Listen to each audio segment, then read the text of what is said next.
नमस्कार माझ्या विद्यार्थी मित्रांनो, मी इंजिनियर सचिन पुन्हा एकदा तुमचे स्वागत करतो आपल्या इलेक्ट्रिकल नॉलेज या चॅनलवरती. तर बघा माझ्या विद्यार्थी मित्रांनो, महापारेषण म्हणजेच महाराष्ट्र राज्य विद्युत पारेषण कंपनी मर्यादित महाट्रान्सको इथे ITIच्या विद्युत सहाय्यक या पदासाठी फ्रेशरवाल्यांसाठी 1903 जागा पाहायला मिळत आहे. जर अजूनही 1903 जे मुलं आहेत, कारण एक्सपिरियन्सच्या एक्झाम झालेल्या आहेत. आता एक कालच्याच डेटला एक्झाम झाली 10/3/2024. त्यामध्ये काही क्वेश्चन्स मेमरी बेस्ड क्वेश्चन्स आपल्याकडे आलेले आहेत. तर महापारेषण सीनियर टेक्निशियन 1चा जो पेपर 10/3/2024ला झाला होता, त्या पेपरचे विश्लेषण करणार आहे. म्हणजे जे मेमरी बेस्ड क्वेश्चन्स होते, ते प्रश्न मी तुमच्या समोर घेऊन आलेलो आहोत. आणि विद्यार्थ्यांनीच मला पाठवलेले प्रश्न आहे, कारण ते प्रश्न मला पाठवतात, मी त्याचं विश्लेषण करतोय आणि प्रत्येक मुलाला ते प्रश्न कसे आले होते हे सुद्धा माहीत होते. तर महापारेषणचा पेपर कसा येतोय एकदा बघा.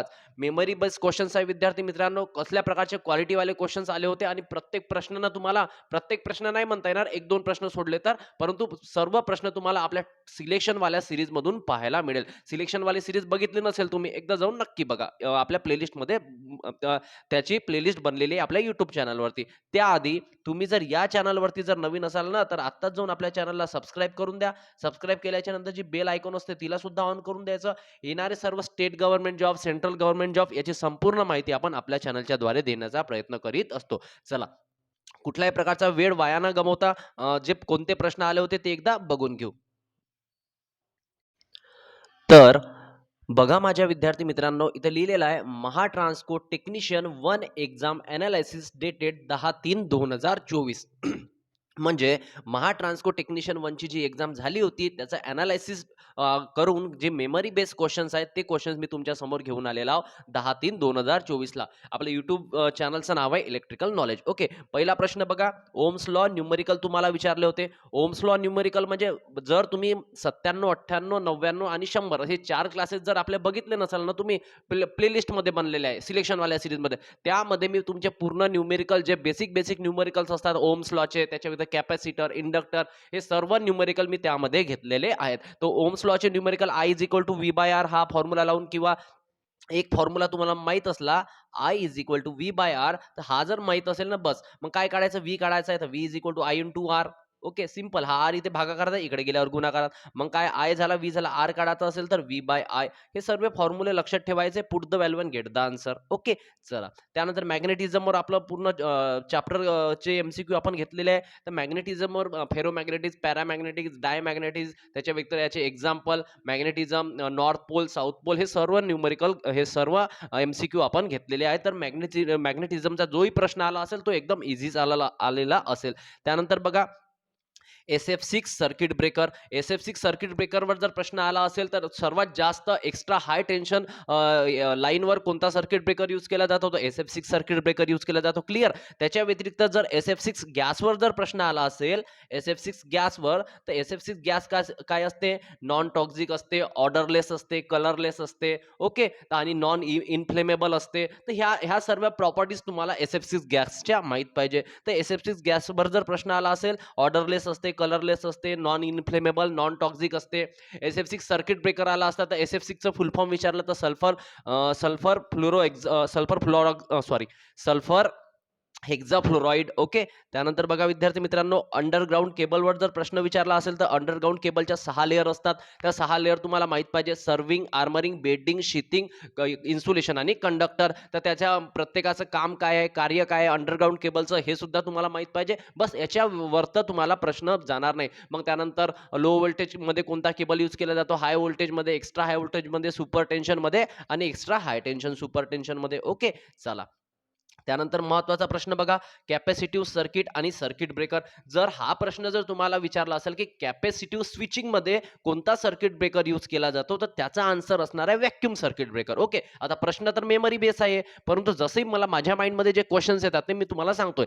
जर कॅपॅसिटिव्ह स्विचिंग विचारलं तुम्हाला, सर्किट नाही, काय विचारलं, कॅपॅसिटिव्ह स्विचिंग, मग कॅपॅसिटर स्विचिंगमध्ये कोणता सर्किट ब्रेकर यूज केला जातो, तो व्हॅक्यूम सर्किट ब्रेकर यूज केला जातो. आणि तुम्हाला जर असं विचारलं की कॅपॅसिटर बँकमध्ये या कॅपॅसिटिव्ह स्विचिंगचं कार्य काय, तर एनर्जाइज करणं आणि डी एनर्जाइज करणं हे कॅपॅसिटिव्ह बँकमध्ये कशाचं कार्य असते, कॅपॅसिटिव्ह स्विचिंगचं कार्य असते. ओके, चला. त्यानंतर सायन्स जे चिन्ह असतात, इन्फॉर्मेशन साईन, हे सर्वांना माहीतच असते कारण बेसिक असते, पहिलाच पार्ट असते ITI शिकत असताना. तर इन्फॉर्मेशन साइन हे जे चिन्ह असतात, इन्फॉर्मेशन, डेंजरस साइन ओके. त्याच्या व्यतिरिक्त जे महत्त्वाचे सायन्स असतात, ते तुम्हाला जे चिन्ह असतात, ते तुम्हाला माहीत असायला पाहिजे. तर इन्फॉर्मेशन सायन्सचा प्रश्न होता, असं एका विद्यार्थ्यांनी सांगितलं. हे विद्यार्थ्यांनीच पाठवलेले प्रश्न आहे मला. त्यानंतर बघा, which metal use in switch? स्विचमध्ये कोणतं मेटल यूज केलं जाते? बघा, आता स्विच जी बनली जाते, ती तर बॅकेलाईट पासून बनली जाते. तेव्हाच तुम्ही तिला बोटाने स्पर्श करून इझिली ऑन ऑफ करू शकता.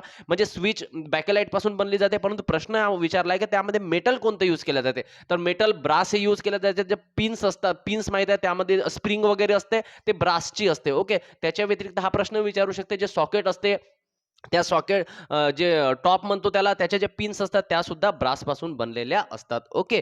चला, त्यानंतर बघा प्रश्न बघा विद्यार्थी मित्रांनो, सबस्टेशनमध्ये जी गिट्टी यूज केल्या जाते, आता गिट्टी लिहून पाठवलं, मी सुद्धा गिट्टीच लिहिलं. सबस्टेशनमध्ये जी गिट्टी यूज केल्या जाते ती का बरं यूज केल्या जाते? फॉर फॉर द अर्थिंग पर्पजसाठी यूज केल्या जाते. आणि गिट्टी टाकल्याने जे खालचं जमिनीवरचं जे गवत वगैरे आहे ते वाढत नाही. सिंपल आहे. म्हणजे विद्यार्थी मित्रांनो बघा, अर्थिंग पर्पज याचा मेन आन्सर असायला पाहिजे. ओके. त्यानंतर EMF म्हणजे इलेक्ट्रोमॅग्नेटिक फोर्स लॉ. तर कोणता लॉ असतो? Ferromagnetic electromagnetic law. Okay. Faraday's law of electromagnetic इंडक्शनचा लॉ असं म्हणता येईल. त्यानंतर प्रश्न यामध्ये कन्फ्युजन आहे. रावल प्लग विचारला होता की रावल पंच विचारला होता? रावल जर पंच विचारला असेल तर जे भिंतीमध्ये होल करण्यासाठी, छिद्र करण्यासाठी आपण रावल पंचचा उपयोग करतो. रावल प्लग जर विचारला असेल तर त्यामध्ये जे टाकतो आपण छिद्र केल्याच्या नंतर फॉर फिटिंग, त्याला म्हटलं जाते रावल प्लग. ओके. त्यानंतर बघा, ब्रिटॅनिया जॉईंटचा प्रश्न विचारला होता. जॉईंट पाहिजे. ओके. चला, काही हरकत नाही. ब्रिटॅनिया जॉईंटचा प्रश्न विचारला, कुठे यूज करतं? ओव्हरहेड ट्रान्समिशन लाईनमध्ये ब्रिटॅनिया जॉईंट यूज केला जातो. ओके. त्यानंतर बघा, हां, मी तुम्हाला आत्ताच गेल्या 2-3 दिवसाआधी न्यूमेरिकल करून दिले. त्याच्यामध्ये करंट डिव्हिजन रूल सांगितला. जर तुम्हाला क्लासेस नसेल बघितले तर माहीत नसेल. ज्यांनी क्लासेस बघितले आहे ना, त्यांना 100% माहीत असेल की सरांनी करंट डिव्हिजन रूलवर क्लास घेतलाय. करंट डिव्हिजन रूल कसा लावायचा ते सुद्धा मी तुम्हाला तिथे सांगितलंय. नसेल क्लासेस बघितले ना, 100 क्लासेस आहे. 100 क्लासेस पूर्णचा पूर्ण सिलेबस कव्हर करून दिलेला आहे महाट्रान्सको आणि महावितरणसाठी. एकदा जाऊन तर बघा, प्लेलिस्ट बनलेली आहे विद्यार्थी मित्रांनो. 100 क्लासेस पूर्ण घेतलेले आहेत. ओके. त्यानंतर current division rule, voltage division rule कसा लावायचा हे सुद्धा त्यामध्ये सांगितलंय.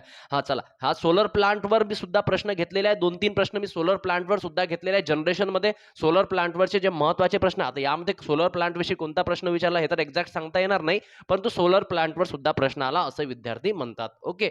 चला, त्यानंतर ACSR कंडक्टरवर प्रश्न आलेला होता. ACSR कंडक्टर हा कुठे यूज केला जातो? तर ओव्हरहेड लाईनमध्ये जनरली जो कंडक्टर यूज करतात त्याला ACSR कंडक्टर म्हणतात. ॲल्युमिनियम कोर स्टील रेन्फोर्स हे त्याचं फुल फॉर्म आहे. ओके. चला, त्याच्यानंतर बघा विद्यार्थी मित्रांनो, DC मेजरमेंट इन्स्ट्रुमेंट म्हणजे DC जर मोजायचं असेल तर खालील ह्या मेजरमेंट आणि इन्स्ट्रुमेंटेशनचा प्रश्न आहे. कोणत्या मेजरिंग इन्स्ट्रुमेंटने तुम्ही DC मोजाल? तर PMMC, permanent magnet moving coil मीटरने तुम्हाला DC परफेक्ट मेजर करता येते. त्यानंतर बघा, कोरोना लॉसवर प्रश्न होता. कोरोना लॉसवर असा, कोरोना लॉसचा फॉर्म्युला काय? एकदा corona loss PL is equal to F+25 हा फॉर्म्युला आहे. तर F+25 हा फॉर्म्युला सर्वांना माहित पाहिजे. कशाचा आहे? कोरोना लॉसचा. यामध्ये जर न्यूमेरिकल विचारलं असेल तर ते न्यूमेरिकल तुम्ही इझिली सॉल्व्ह करू शकता. तर corona loss, put the value and get the answer. F+25 या कोरोना लॉसचे सुद्धा प्रश्न आपण आपल्या क्लासमध्ये घेतलेले आहेत. ओके. चला, त्यानंतर बघा विद्यार्थी मित्रांनो, त्यानंतर फायर एक्सटिंग्विशर. जर फायर एक्सटिंग्विशर जर तुम्हाला माहित नाही, class A, class B, class C, class D हे जे प्रकारचे फायर एक्सटिंग्विशर असतात ना, CO2, कार्बन डायऑक्साईड, त्यानंतर पावडर टाईप, त्यानंतर फोम टाईप फायर एक्सटिंग्विशर, त्यानंतर वॉटर, त्यानंतर रेती, हे सर्व कोणत्या कोणत्या प्रकारात मोडतात याच्यावर सुद्धा आपण क्लास घेतलेला आहे. आणि जर बघितला नसेल तर हे 100 क्लासेस बघा ना, तुम्हाला प्रत्येक टॉपिक दिसणार आहे. ओके. तर फायर एक्सटिंग्विशरचा प्रश्न तुम्हाला पाहायला मिळाला होता. बघा, त्यानंतर बघा insulation classes class A, class B, class C, class D, sorry class D नसतो, class E, class F, class H. तर हे जे इन्सुलेशन क्लासेस आहे, तर क्लास Y असतो एक 90 डिग्री. ओके. चला, हा क्लास Y असतो 90 डिग्री. क्लास A किती असते? क्लास असते A 130 degree. Class B sorry class ए तर 105 असते सॉरी. क्लास ए 105 असते, क्लास बी 130 असते, त्यानंतर क्लास ई असतो 120 ओके असेल, तर तुम्ही आता सर्व सांगणं पॉसिबल होत नाही. तुम्ही एकदा क्लास करा. क्लासेस मात्र नक्की झालेले आहे. तर ते क्लासेस मात्र तुम्हाला करणे फारच गरजेचे आहे. इन्सुलेशन क्लासेसवर पूर्ण जेवढेही असतात ना, तेवढेही मी कव्हर करून दिलेले आहे. ओके. त्यानंतर बघा फेरांटी इफेक्ट विचारला होता. फेरांटी इफेक्ट हा प्रश्न मोस्ट इम्पॉर्टंट प्रश्न आहे. वारंवार विचारला जाणारा प्रश्न आहे. म्हणजे रिसिव्हिंग एंड व्होल्टेजचं receiving end voltage is greater than the sending end voltage अशी कंडिशन जेव्हा होते तेव्हा फेरांटी इफेक्ट होते. पण कोणत्या लोडवर? लाईट लोड किंवा नो लोडवर. ओके. चला त्यानंतर बघा डोमेस्टिक होम सप्लायचं व्होल्टेज विचारलं होतं. डोमेस्टिक म्हणजे सप्लाय इन व्होल्टेज किती असते? तर ते व्होल्टेज असते 230 व्होल्ट. किती असते? 230 व्होल्ट. चला हा प्रश्न इझी होता. त्यानंतर एक्सएलपीएचं फुल फॉर्म काय आहे? Cross link polyethylene cable. काय आहे? Cross link polyethylene cable. Okay. त्यानंतर बघा ट्रान्समिशनचे प्रश्न तुम्हाला पाहायला मिळाले होते. ट्रान्समिशनचे प्रश्न जर ते तुम्हाला माहीत नसेल तर ट्रान्समिशनचे प्रश्न सुद्धा अत्यंत महत्त्वाचे प्रश्न काही प्रश्न तुम्हाला इथे पाहायला आता एक्झॅक्ट कोणता प्रश्न आला होता हे नाही, पण ट्रान्समिशनवर भरपूर प्रश्न आले होते असे विद्यार्थी म्हणतात. त्याच्या व्यतिरिक्त बघा अंडरग्राऊंड केबलमध्ये स्ट्रेस अंडरग्राऊंडात लिहिलाय. अंडरग्राऊंड केबलमध्ये स्ट्रेस मॅक्झिमम कुठे असतो? तर सरफेस ऑफ द कंडक्टरवर काय असते? स्ट्रेस हा मॅक्झिमम असतो. कॅपॅसिटर बँकचा प्रश्न मी तुम्हाला सांगितला होता. जर कॅपॅसिटर बँकवर प्रश्न आलेला होता तर कॅपॅसिटर बँक एनर्जाइज आणि डी एनर्जाइज करण्यासाठी कॅपॅसिटर स्विचिंग यूज केल्या जाते. त्यानंतर बघा ट्रान्सफॉर्मरवर प्रश्न होता. ट्रान्सफॉर्मरचा नियम यावर प्रश्न सुद्धा तुम्हाला टेक्निकलमध्ये विचारला होता. तर ट्रान्सफॉर्मरवर सुद्धा प्रश्न विचारण्याचे चान्सेस बरेचसे आहेत. ओके.